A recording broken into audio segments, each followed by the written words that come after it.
Yoksa Nebi Ekrem Aleyhissalatu vesselam aktı ayırlarını gözünden yaş akıptır da sahabalara ayıptır, senin ağlayan mı deyiptir. Neme ağlaman deyiptir.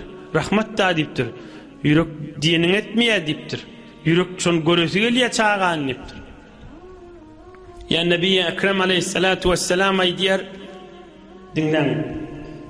إذا مات ولد العبد قال الله عز وجل لملائكته قبضتم ولد عبدي فيقولون نعم قبضتم ثمرة فؤاده فيقولون نعم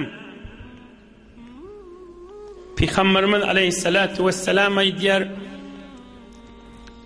birinin oğlu kıydı dünyadan geçti.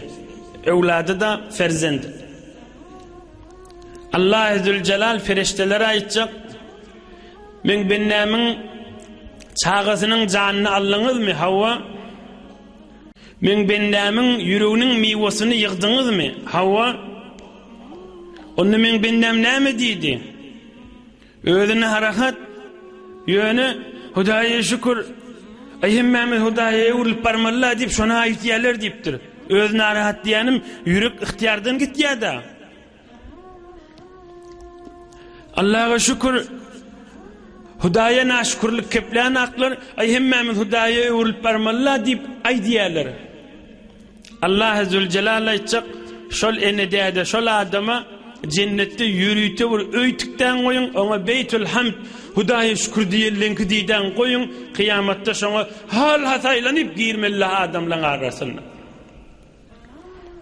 Ferzendini, evladını ellen veren eneler, dedeler, ağalar, Allah Teala'nın yanına hiç sat boş gittiyenlerdir. Eyyub Peygamber'in ene evlatları da gitti. Biz özümüz bir neçe hana vadalardan, öylerden görüyoruz.